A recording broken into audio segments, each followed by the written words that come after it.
I read it. Yeah, so then you can find that we have done till that. Okay, sir. Begin. Yeah.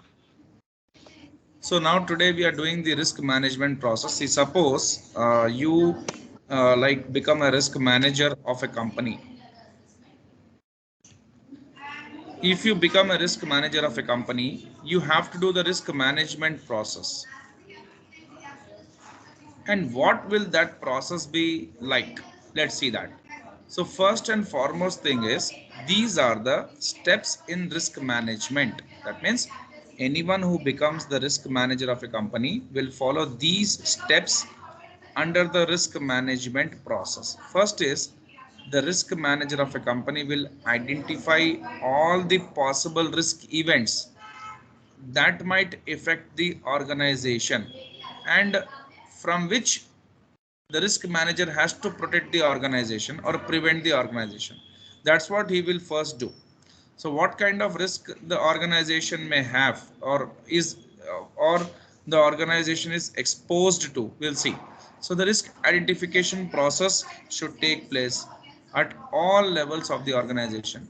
Within each business unit, key employees in areas such as operations, finance and accounting, IT, and unit management should be tapped to take part in the identification of risks in their respective areas. So they will study the risk in all the areas in the organization, at all the levels, in all the departments, like where different kinds of work is performed. Okay, so risk related to all those departments or the works, the managers of those respective departments have to identify, and the risk manager of the company, who will overlook on all those risks, will take the data from them or collect the data from them, and will come to know what kind of risk the different types of organizations, different types of departments in the organization are exposed to. Okay, so when properly executed, the process of risk identification identifies risks that have a reasonable probability of occurring and impacting operations within a foreseeable period of time. So once they have completely assessed and properly executed their task of risk identification, they come to know what are the risks which to which the organization is exposed to, and how that is going to impact the organization in the foreseeable future. Okay, so internal and external events that can entail risks include, but are not limited to, following events.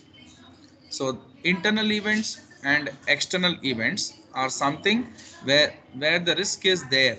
Okay, and the risk is not limited to these events only, but can be the risk can be out of the scope of these events as well. Okay, so what are the events now? Internal events: capital investments made to support strong customer demand, improve customer satisfaction, reduce downtime, and so forth. So this is an internal event which is internal to the organization, correct? So here you can see, like these, whatever the activities we are performing. Suppose we are doing investment, and why are we doing investment? To support the strong customer demand. Why will you what is this customer demand? See, you'll invest your money in the company and you'll start production. You are doing the production for whom? For the customers, correct? To fulfill their demands. You want to improve their satisfaction, and you want to reduce the downtime. That means uh, like uh, the downside thing which should not come to your organization. Okay, so these are the events in which you'll be putting all your efforts and investment, and hence therefore you'll be looking what risk the company is exposed to when it comes to this particular activity or this particular act. Okay, and then you want to minimize that.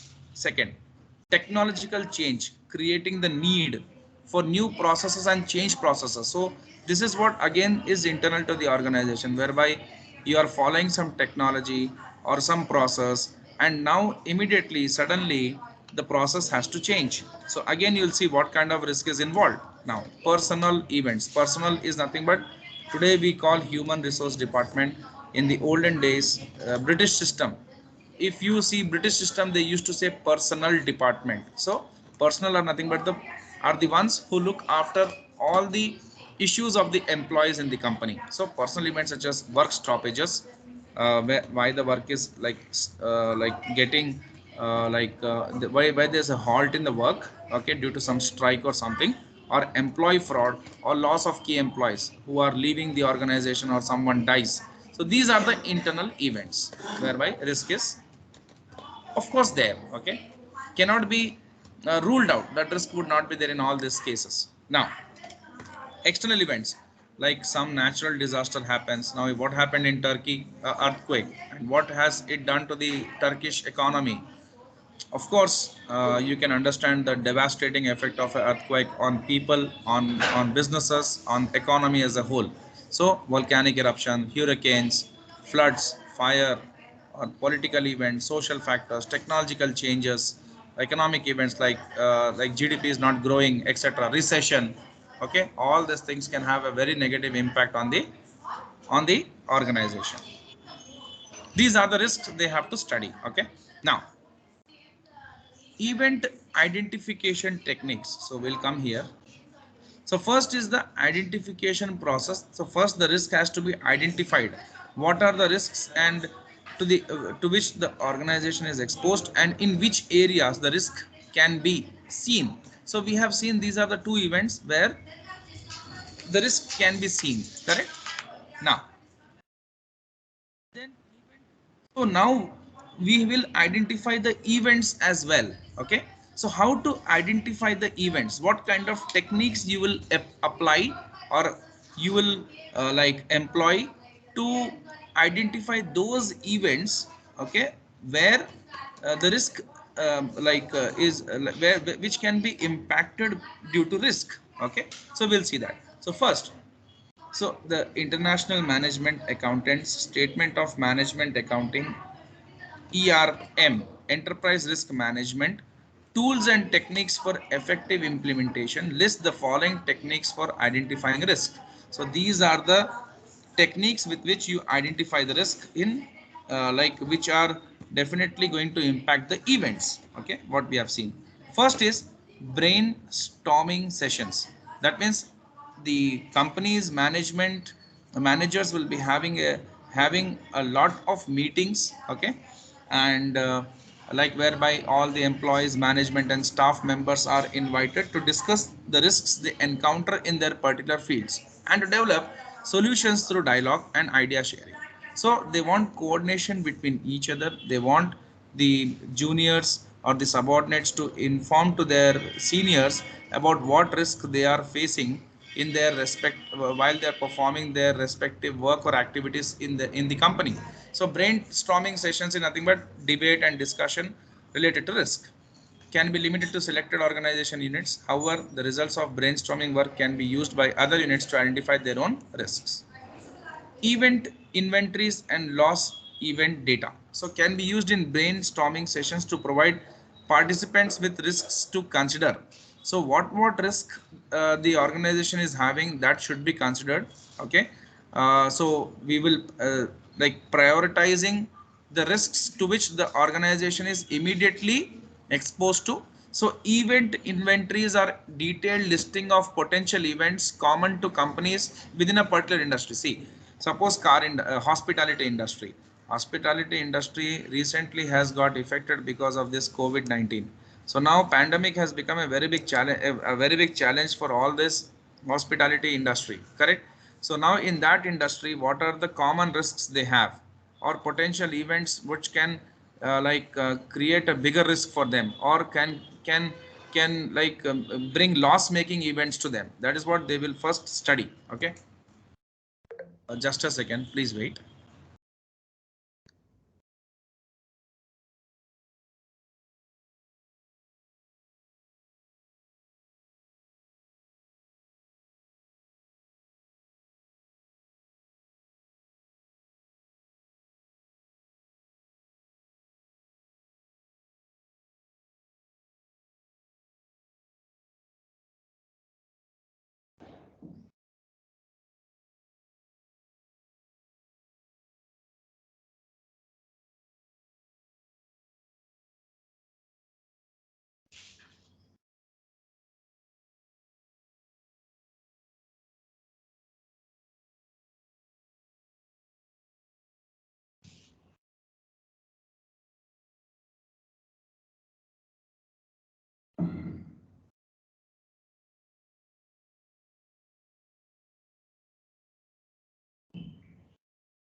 So event inventories and loss event data, like a particular industry would have some kind of risks, like to which they are very usually exposed to.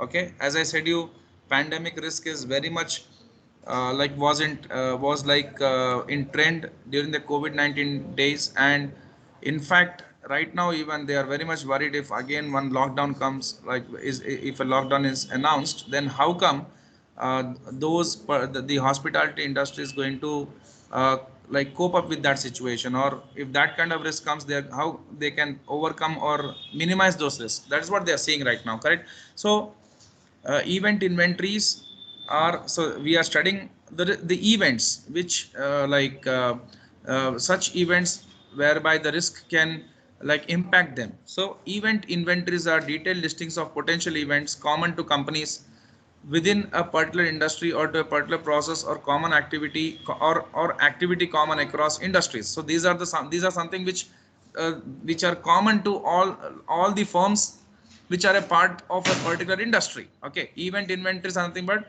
we know there are 10 firms which are operating in a particular industry, and all the 10 firms are exposed, are doing some kind of common acts. Okay, so loss event data could be database on actual loss events that have taken place for a specific industry, or an archive of actual events experienced by company that only the longer tenured management can recall. So an archive of actual events that have occurred can serve as a resource of lessons learned. Okay. So now, so that is what it is like. So studying those events and then taking experience out of that. Okay, like understanding from the actual events, like what have occurred, and how like what kind of lessons they have learned from all those events is what they will see. And here's some point: loss event data. Loss event data is nothing but in that event, whatever you are performing, there you would have incurred some loss or some kind of adversity you have seen in that. So you definitely those have been collected, and definitely what has been seen is whether you have learned your lessons from that or not. That is what is the prime motive behind the study of this. Interviews and self assessment: each unit assesses its risk management capability and subunits and submits its self assessment to risk management coordinator. See what happens, suppose we have departments, so departments would the department heads would see what kind of risk they are exposed to. They will interview amongst their staff, they'll do self assessment, they'll do some questionnaires, and they'll come out with that data, and they'll give it to the risk coordinator or the risk manager or the chief risk officer of the company. Facilitated workshops: so workshops are conducted whereby which involves a facilitator who facilitates this, and he leads a discussion about events that may affect the achievement of the entity's objectives, like what can impact the company's future goals, what they have set from achieving those goals, what can impact company or organization from achieving those goals is what they want to see or study, in order to identify the most critical risk, what which can have an impact, adverse impact on the company. See there, what this workshop mean: workshops are conducted by the top risk managers of the company, and they want to know how the critical risk, or the risks which can have a very adverse impact on the company, uh, like uh, is what they want to identify that. Okay, so they how will they do that? Through workshops. That means they'll conduct these workshops and try to assess and understand everything about the companies or organizations, areas which are very much vulnerable for critical risks. Okay, or whereby some risk which can have a very adverse impact on the organization, is that what they're going to study. So alternatively, the workshop might focus on just one unit, and on identifying that unit's most critical risks. So they will be taking one department, let's say, and that department they'll be studying very carefully in detail, and they'll be seeing what kind of risk this particular department can is exposed to, let's say. Okay, so workshops can be limited to management, or they can include, see, workshops can be only only limited to the management, but again they can include employees, customers, suppliers, or other stakeholders, whereby they may have asked n number of questions to them to really take a feedback from them, and then they can calculate the like risk to which the particular department is exposed to. Now, so for example, a financial controller might conduct a workshop with the accounting team to identify events that could have an impact on entities' external financial reporting objectives. So, company may set some objectives related to financial reporting. So, what can impact that particular objective is what they are studying, and they are conducting a workshop to study that. Okay. So, by combining the knowledge and experience of team members, important events are identified that otherwise might be missed. SWOT analysis. Then what these people will do, they will see what are the strengths of the organization, what are the weakness of the organization, what is the opportunities the organization gets, and what are the threats to the organization. They'll do this analysis and they'll try to study the risk, uh, like which to which the organization is exposed to. How? See, where we are not worried about our strengths, but that should not become our weakness is what we are worried about. So strength, where we have what is our strength, we can really work hard to improve that. Okay, we can even like try to strengthen that more and more. Wherever we have our weakness, we will try to reduce that. The opportunities what we get, we want to grab that, and the threats what we have, we want to minimize that. So this is what we can, this is also one of the ways of studying or identifying the risk. Now, risk questionnaires and risk surveys. So this is nothing but conducting surveys in the organization and asking various stakeholders of the organization, employees, management, as well as the customers, or any other stakeholder about various activities, like about the various what we say that kind of expectations what they have from the organization, and where the organization is lacking in those expectations is what the risk questionnaires and risk surveys would be enabling or helping the management risk manager to know. Okay, see, for example, we are delivering a product to a customer. So what we can do, we can put a questionnaire to the customer. We can take feedback of the customer and ask him to give ratings. Now he gives 2 ratings, then we are worried why we got less ratings, because that can impact our future revenues. Then we can ask them what is the problem, and where we have gone wrong, or why we were not able to satisfy the customers requirements, whatever they or expectations they had with the company. Then we can really come to know the problems from them, and then we can try to rectify that. That's what we can do. Then scenario analysis, putting organization in various other scenarios. For example, let's say the revenues of the organization, like the organization is able to generate good amount of revenues, and and since 5 years there is a 20% jump in the revenues. Okay, this year suddenly the revenue has come down by 25%. And second point, there is a strike going on in the company, and there is a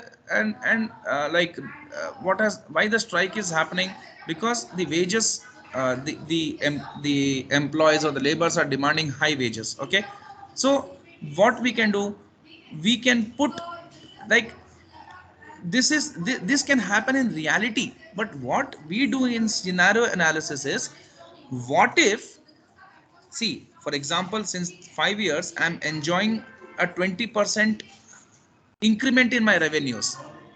So what if next year my revenues dip, and there is also a strike in the company, and also the top level management employees are leaving the organization. There's a there's a turn off. That means they're leaving the organization and they're going away. Okay, and suddenly there is a recession in the market. So what will you do in such kind of scenario? So risk managers usually put themselves, I mean to say, put the organization in such kind of scenarios, and they do their testing. What they do? Hello, are you Test, following what? yes. Testing, Test. yeah. They test, they do the stress testing, in the sense they put the organization in various scenarios and they test how and in what way they can overcome that kind of scenario. Okay, technology. So tech, see, today you can understand technology is something which has become the need of the hour. Okay, in the sense, it is very important that organizations should follow the technology to perform their tasks. and it is going to become very dangerous even in the coming future because of the AI, artificial intelligence. Because of the AI, artificial intelligence, which is going to, which because of that the automation and all, you know what kind of challenges people are going to face. On recently you are seeing there are a lot of layoffs happening, correct? So AI is something which is going to kill many things, kill different jobs, and that's not good, which is going to happen. But still, like the professional jobs whereby a lot of thinking is required and analysis is required is something which the computers would not be like able to do immediately right now, because that much strong programming like has not been done, it seems like something which I have researched. But slowly steadily they are going to come in all the areas, and they're going to impact various jobs. Okay, so technology can be used internally and externally to communicate. So here they are kind of focusing on the communication. So intranet is nothing but connecting one server with different servers of different departments and connecting with each other and trying to communicate. Okay, and trying to see, communication should be very fast. It should not reach like to you very late, because if it reaches late, you may not be able to take crucial decisions because you got the information very late. Okay, it happens at times. So companies with intranet can encourage managers to post their risk management practices such as checklist on the intranet for use by other units. So like the communication, if suppose I come to know, let's say I am the risk manager of my company, and I come to know that some of the department is having a potential, is exposed to some potential risk, and and uh, and they have to immediately work on like that particular thing, and they have to do some necessary arrangements to to reduce that particular risk. So I need to immediately communicate to them. Okay, so if I communicate to them immediately, or my communication is channel is very strong, then they can act on that with immediacy. Am I right? So technology can be used externally to scan the internet for risks related to companies, products, services, and reputation. So you can use that internally as well as externally. Now, so first step was risk identification. So first we will identify all those risks to which our organization is exposed to, and we have seen all the steps how to do that. Second comes the risk assessment. Okay, first is identifying, then quantifying the risk. What is that? Quantifying. What Quantifying. does that mean? I'll tell you. See, so first thing is you identified. It is something like you have come to know that like what kind of risk your organization is exposed to. So you have seen in specific, you are a participant of a specific industry. That industry is facing what kind of risk, so you will also be facing, and all those things we have discussed right now. Quantifying is nothing but there is no unit for risk. Okay, see, if you go to a shop and you ask them rice, they'll ask you how many kgs I shall give you. So that is nothing but you're quantifying it. Am I right? 5 kgs, 10 kgs. So definitely you are seeing rise in terms of some quantity. But risk is something, how will you quantify it? Do you think there is any units for that? No. No. So we should, so there may be, there should be some mechanism with which we should try to quantify risk. We can say there is 10% chance that there can be a fraud in the company. So I am quantifying the fraud risk with how much percentage? 10%. That's what. So that is the process of, that is called quantifying the risk. Okay, now, so see, you may not have that process maybe or that much details in your curriculum, fine, but there are certain methods with which you can quantify the risk for sure. Okay, so those methods you may be like kind of learning, like VAR is one of the methods, value at risk. mm, but not more than that, you will be seeing something. Okay, let's see.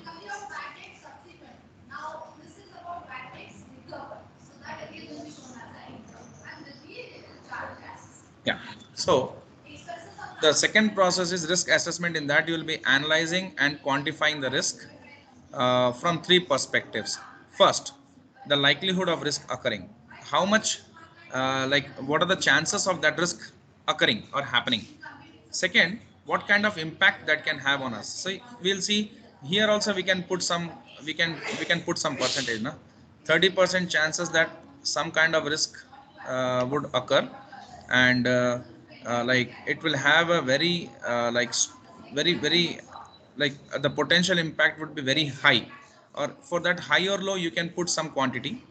Okay, or the relative significance of the event if it does occur. If that occurs, then how come that is going to have a severe impact on the organization, and the interrelationship of risks on a unit by unit or total organization basis. Like our risk, for example, there's a bank. There are a lot of risks which are very much interrelated. For example, bank has given loan to a particular individual who was not credit worthy, or his credit worthiness was very less. That means he was having very less CIBIL score. CIBIL score, correct? Yeah. In India we use CIBIL score. In US they say ratings. So before giving loan to anyone, a bank should check the credit ratings of that person. Okay, so the bank has given loan to someone whose CIBIL score was less. That means the credit ratings were less credit ratings. Maybe there can be something, manager may have taken some bribe or something. So this less credit ratings may lead to what? Default risk, correct? Default This is risk. what credit risk, am I right? Yeah. So credit risk can lead to default risk. In the sense, credit risk itself means what? Credit risk itself means the money what we have given to someone, we may not be getting that, correct? We True. may not be getting that, we may be getting that. That's a secondary matter. We may or we may not, but there are high chances that we may not get. If it's 90% chance we may not get, 10% we may get. You understood, no? Yeah. Hello. But default risk is definitely he will not pay us. So these risks are interrelated ones, correct? Correct or wrong? Right. Right. Okay, and this can lead to loss for the bank. Again, that's a risk. So all these risks are very much interrelated. One is like giving birth to the another one.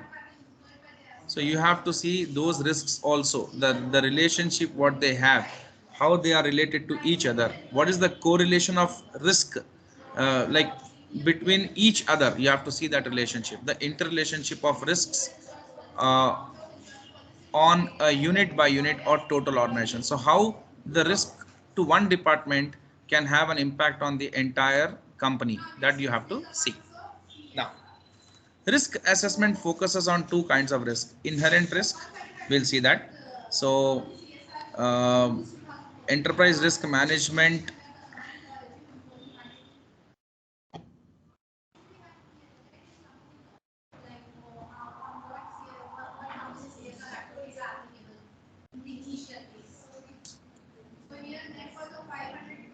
statement of management accounting, enterprise risk management F. What is that F? They did not say anything about it.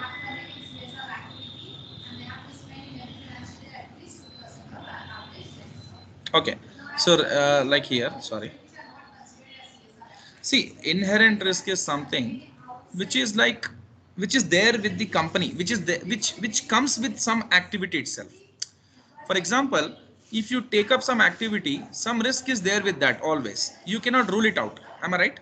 If you are going out for having food, there's a lot of chance that you may suffer from food poisoning, correct? Right. You, when you take yourself to some, when you are going and dining outside, you are definitely calling that to happen to you. Of course, that is there in in today's scenario what we know. So if you, certain activities carry certain risk by default with them, that is called inherent risk. Okay, that means if a bank is giving loan to some person, and why they are giving to some person, in the sense they want to earn interest from that money, from that loan.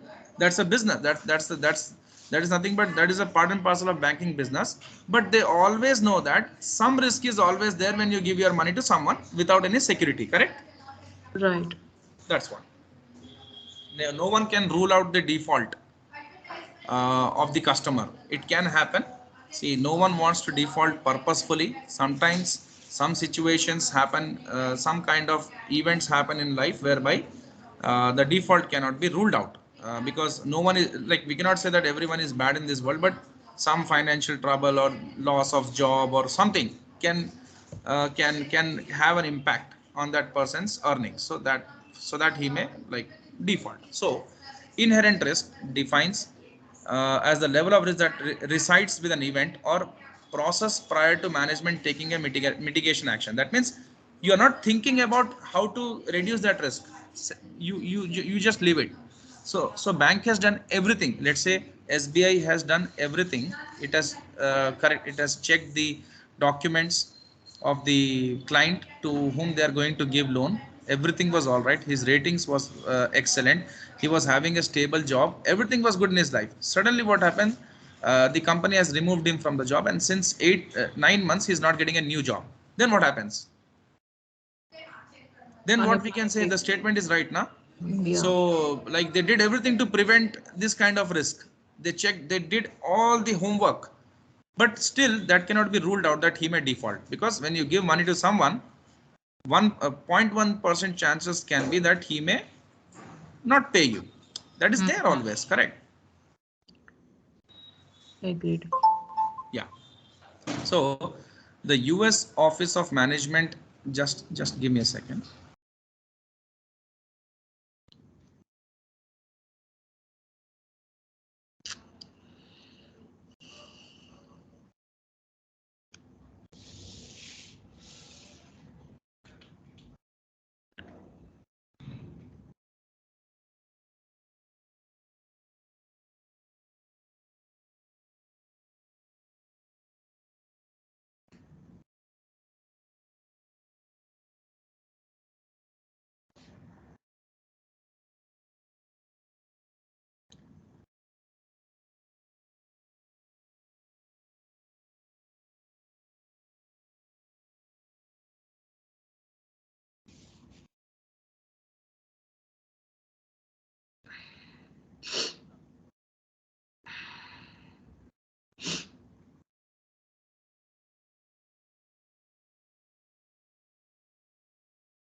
Yeah.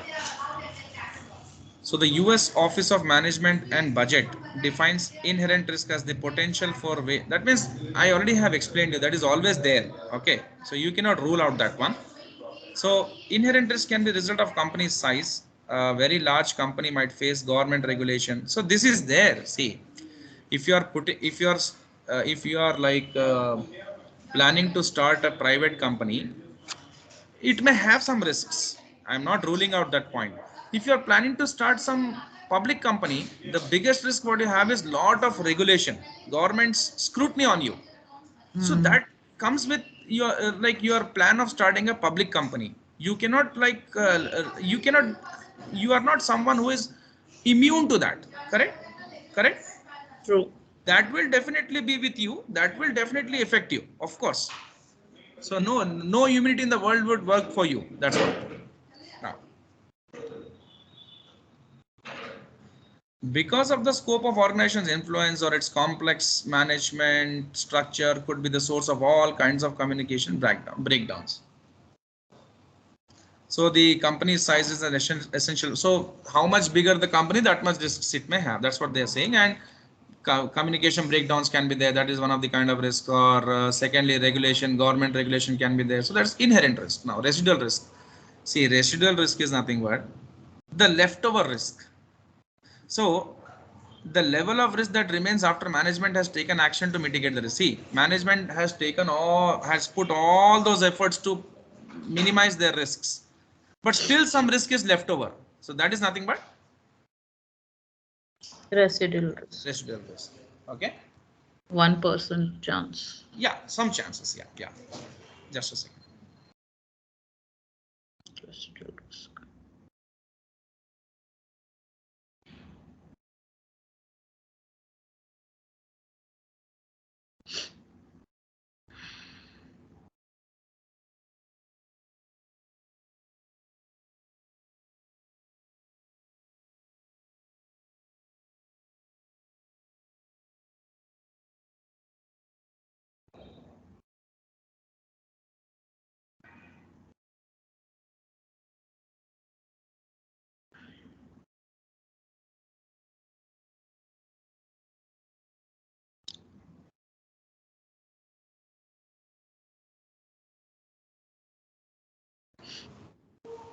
So now, that's what it is. So yeah. So we have discussed about this. So inherent risk minus some activities you have already performed to reduce the risks, whatever your organization is exposed to. So suppose inherent risk was, suppose you are starting a public company, and in that you definitely have a like government regulation risk. So that is what was to 10%, 9% you were able to minimize that, 1% still left over. So you can't do anything for that. See, I'm just giving a hypothetical example to make you to understand this thing, correct? I'm not bringing some real case study to explain this, but just to make things simple to you.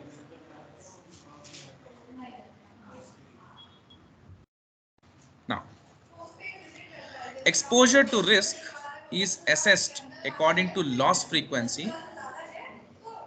Okay, loss frequency is nothing but how frequently the losses happen, and the loss severity, how severe the loss is. Okay, see, if you are exposed to some risk, what you would like to know is what is the loss frequency. That means what are the chances for me for me incurring losses if I take this risk. See, sometimes what happens, you have to take some risk na. Hello. Right. Right. If I am investing in some security or some stocks, I know there is some risk involved in that. So I want to know what, how much loss I can incur, and what is the loss, what to what extent the loss is going to be. Okay. So, Mm. so my investment manager says, see, if you buy the stock of some bank, suppose if I buy the stock of some bank, they say that the trend what they have seen is uh, bank stocks, the loss frequency, like 20% chances are there that they may